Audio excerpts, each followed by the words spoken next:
الحياة الدنيا والباقيات الصالحات خير عند ربك ثوابا وخير أملا.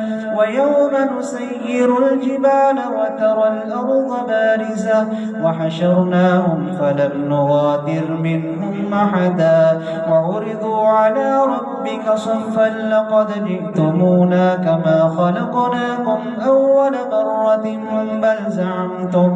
بل زعمتم أن لن نجعل لكم موعدا.